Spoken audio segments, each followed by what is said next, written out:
The discovery.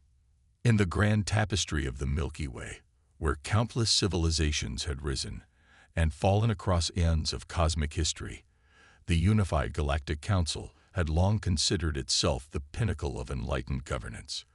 For over 16 millennia, the Council had cataloged, analyzed, and occasionally patronized every sentient species they encountered, neatly organizing them in their expansive archives based on technological prowess, cultural complexity, and most importantly, their potential threat to galactic stability.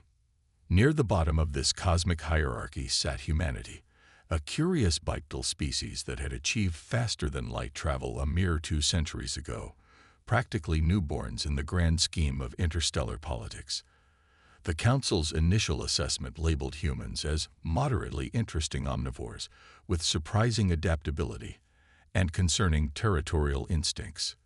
This was actually high praise, considering the source. What puzzled the elder species of the galaxy wasn't humanity's rapid technological advancement. Many species experienced evolutionary growth spurts before plateauing into mediocrity. What perplexed the Council was the bizarre respect humans commanded despite their junior status. Even the notoriously arrogant Vexkar, who considered most species beneath acknowledgement, maintained unusually wide berths around human territories. When pressed, veteran diplomats would mutter vague warnings about respecting human customs and avoiding their memorial grounds. The official Council guidelines recommended extreme caution when navigating areas humans designate as consecrated space, particularly regarding zones they called hallowed ground. Of course, the Council's supreme director, in their profound wisdom, interpreted this peculiarity as simply another primitive superstition, one that sophisticated species might study but needn't actually heed. And that, listeners to our Cosmic Chronicle, is precisely the sort of thinking that leads to catastrophic misunderstandings of interstellar proportions. The Council's Bureau of Cinecultural Studies had devoted substantial resources to what they termed human thanatological anomalies, because nothing says scientific objectivity like unnecessarily complicated terminology for death rituals.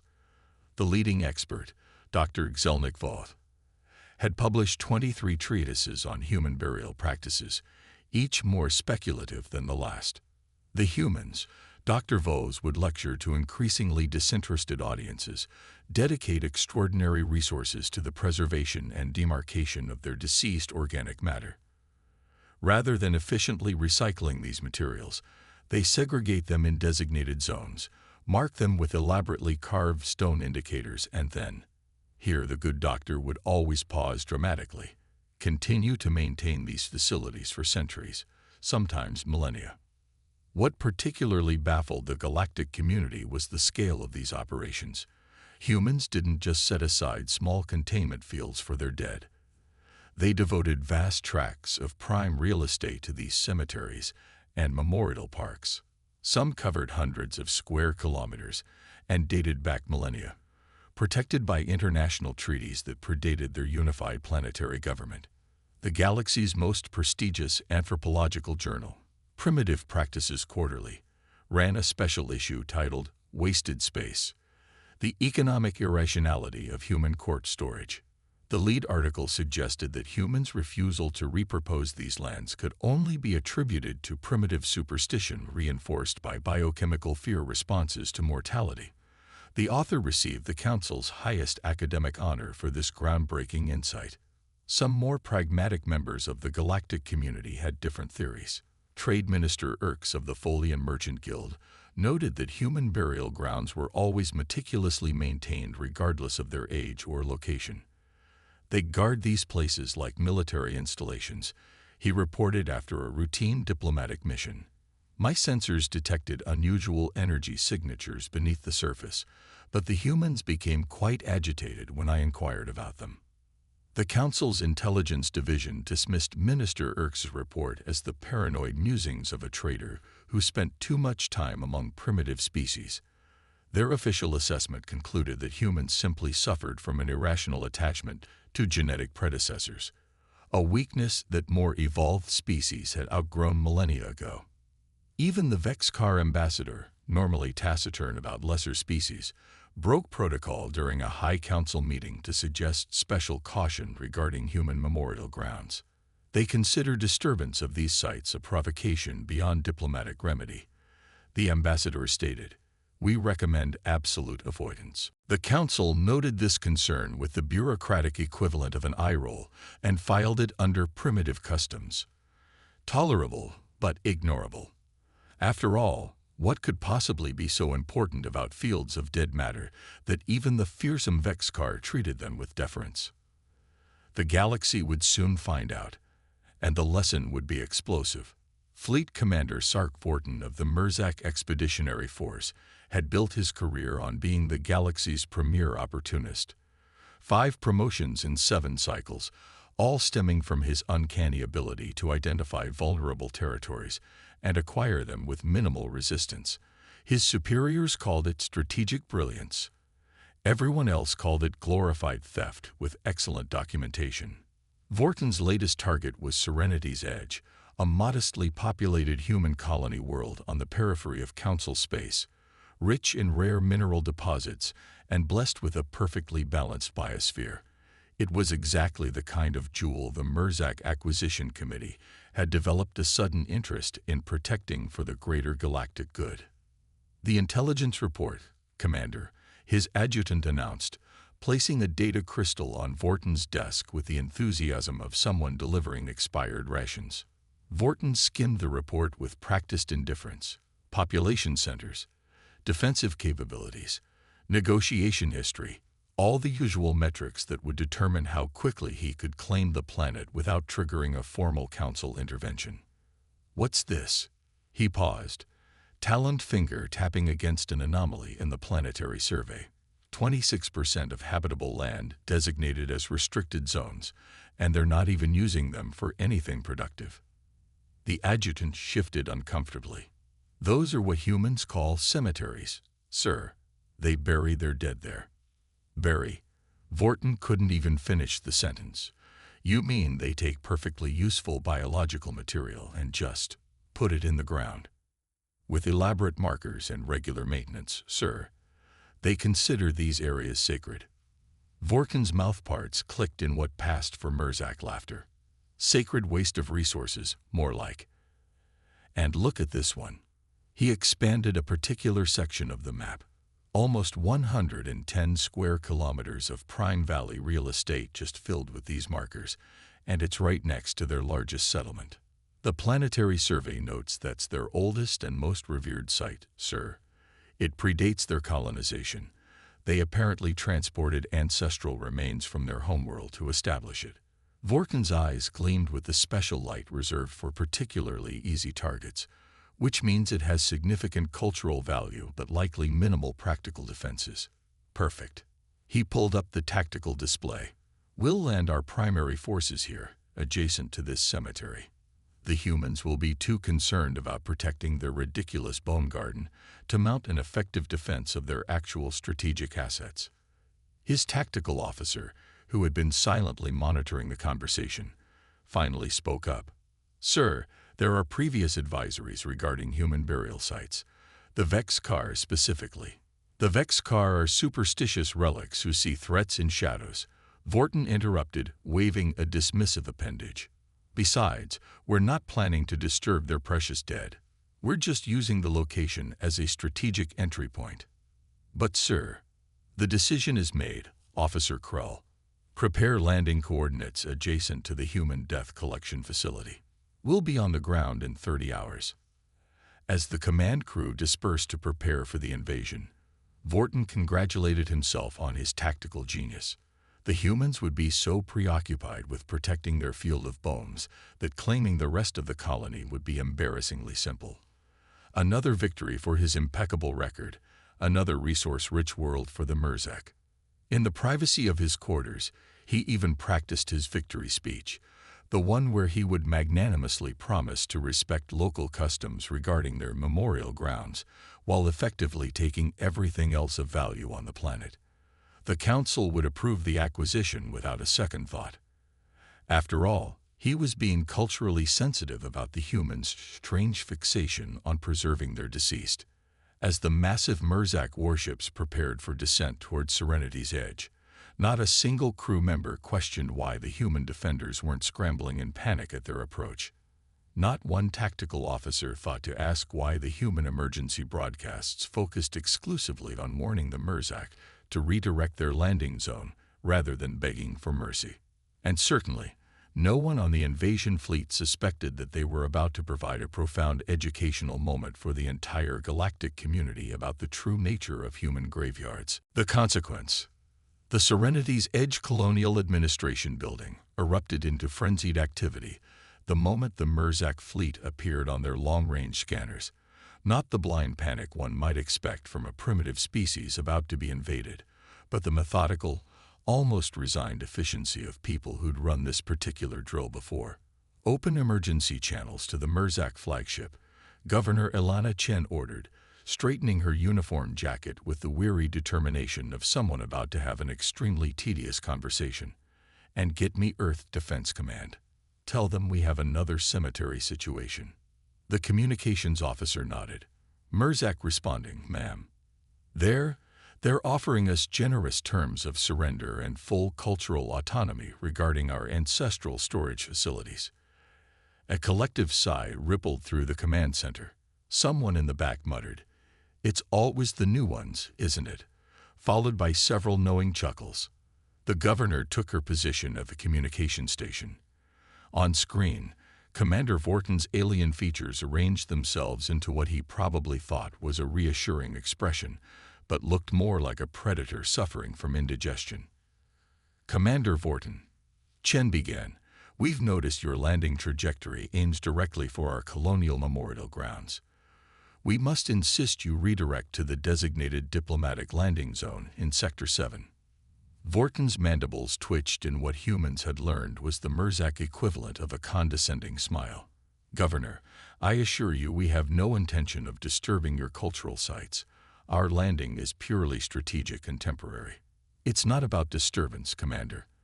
Those grounds are designated as absolutely restricted for very specific reasons that.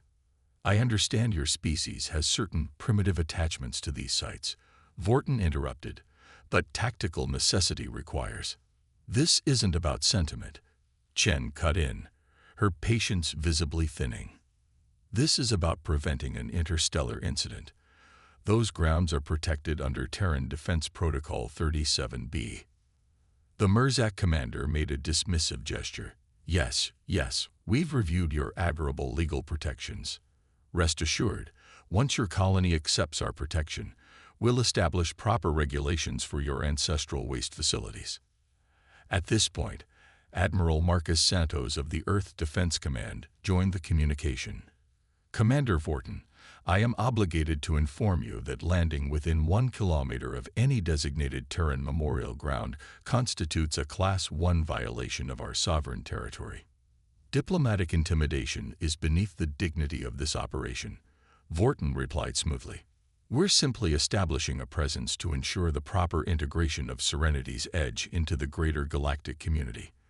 The Admiral's expression remained perfectly neutral, the kind of neutral that had made hardened space veterans nervously reconsider their life choices. "This is your final warning. Redirect your landing craft immediately, or we will consider your actions a direct attack on sovereign Terran territory, with all corresponding consequences." "Your bluff is noted, Admiral," Vorton responded with the smug confidence of someone who thought they were calling a bluff, when in fact they were walking into a minefield. Literally. "We will proceed as planned. Merzak out." As the communication ended, Governor Chen looked at Admiral Santos. "They never listen, do they?" "No," the Admiral replied, already entering evacuation codes. "They never do. Initiate Cemetery Defense Protocol and get ready for the paperwork. The Council is going to be very upset about this. Learning opportunity." Commander Vorton stood on the bridge of his flagship, watching with satisfaction as the landing vessels began their descent toward Serenity's Edge. The tactical display showed the massive cemetery spread out below, perfectly flat, minimal vegetation, and conveniently adjacent to the colony's main settlement. an ideal landing zone by any military standard. "Sir," his sensor officer called out, "I'm detecting unusual energy signatures from the human burial ground. Probably just scanning equipment they've set up to monitor their precious dead." Vorton replied, not bothering to look at the readings. "Nothing to concern ourselves with." "But sir, these readings are consistent with advanced quantum field manipulations. They appear to be." "Officer Krell, if the humans had advanced quantum technology, they wouldn't be wasting it guarding decomposing organic matter," Vorton said with the special brand of confidence reserved for those about to feature prominently in cautionary historical documents. The first landing craft was now less than 5 kilometers from the cemetery perimeter. On the surface below, the human defenders had established a cordon at a suspiciously precise distance from the burial ground's edge. None of them appeared to be preparing defensive positions or weapons. In fact, several seemed to be calmly evacuating the area. "Sir, they're retreating," the tactical officer noted with confusion. "As expected," Vorton purred. "Their intimidation tactics failed, so now they're—" He never finished his sentence. At that exact moment, the first landing craft crossed an invisible boundary 1 kilometer from the cemetery's edge. What happened next would be replayed in military academies throughout the galaxy for centuries to come. The entire cemetery, all 110 square kilometers of it, lit up with a silver-blue lattice of energy that shot skyward in a perfect geometric column. Within microseconds, intricate patterns began resolving themselves within the energy field, forming what specialists would later identify as quantum entanglement matrices of unimaginable complexity. "What in the 7 moons is that?" Vorton gasped, his professional demeanor shattering like cheap ceremonial glass. The sensor officer's voice became clinical, almost detached, as survival instincts gave way to scientific curiosity. "Sir, it appears each burial marker is actually a quantum anchor point. They're not just memorials. They're nodes in a massive defense grid." On the display, they watched in stunned horror as their lead landing craft simply disappeared, not exploded, not disintegrated, just vanished from existence, as though it had never been there at all. The quantum field pulsed once, absorbing the energy that had once been a military vessel with 60 Merzak soldiers aboard. "Emergency retreat," Vorton screamed, finally grasping the magnitude of his error. "All vessels, immediate withdrawal." But it was too late. The quantum field expanded outward, precisely targeting each landing craft that had breached the 1-kilometer boundary. One by one, they blinked out of reality, removed from the universe with terrifying precision. In the colony's defense headquarters, a human technician was providing a calm explanation to the governor. "The system worked exactly as designed, ma'am. Each gravestone serves as a quantum entanglement node linked to every other cemetery in human space. When activated, they create a dimensional inversion field that transfers the intruding matter to a pocket dimension." "And the intruders?" the governor asked. "Technically, they still exist, just not in our universe anymore," the technician shrugged. "The chance of randomly finding the exact pocket dimension they were sent to is mathematically equivalent to locating a specific electron in the entire galaxy." Back on the Merzak flagship, now hastily retreating to a safe distance, a shell-shocked Commander Vorton received an incoming transmission from Admiral Santos. "As you've now observed," the Admiral began without preamble, "human cemeteries are not simply cultural sites. Each human burial includes a quantum entanglement capsule with the remains, creating a node in our defensive network.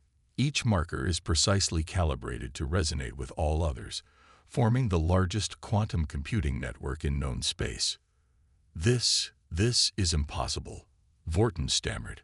"Why would you use your dead for defense systems? Who better to entrust with the protection of the living than those who have already given everything for them?" Santos replied, "Every human who chooses burial knows they will continue to serve as guardians. It's not waste storage, Commander. It's our most sacred duty and most advanced defense." The Admiral's expression remained impassive. The quantum signatures of our honored dead create unique computational patterns impossible to replicate or hack. Each new addition strengthens the network. Each cemetery becomes both a place of remembrance and an impenetrable fortress. But the energy requirements alone would be impossible with conventional technology. Yes, Santos finished for him, but the quantum entanglement between the living brain patterns preserved at time of death creates a self-sustaining energy loop. Our ancestors power their own defense grid. As the full implications sank in, Vorton realized with dawning horror that humans hadn't colonized the galaxy with just their living population.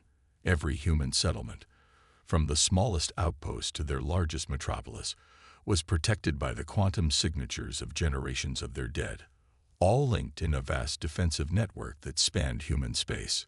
The Council will hear about this deception. Vorton finally managed. It wasn't deception, Commander, Santos corrected.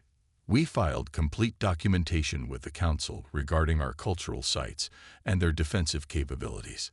It's all there in the public record, classified under human thanatological practices. Your intelligence services simply assumed it was superstitious nonsense. The quantum field below finally dissipated, leaving the cemetery looking exactly as it had before, peaceful, serene, and utterly lethal to those who failed to respect it. Within days, news spread throughout the galaxy. The Council convened an emergency session to reevaluate humanity's classification.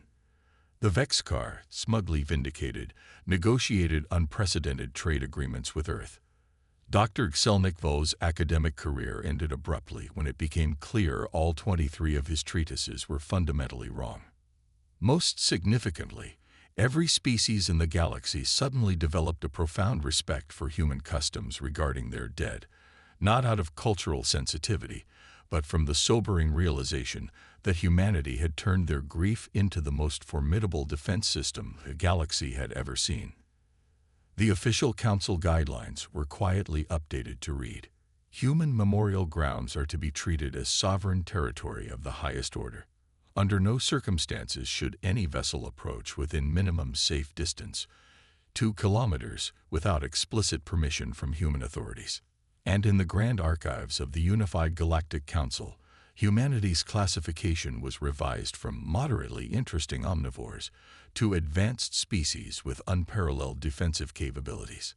Their threat assessment was upgraded from minimal to approach with extreme caution. Because in the vast cosmic neighborhood, there is perhaps nothing more dangerous than a species that has learned to weaponize not just their technology or their biology, but the very memory of their beloved dead.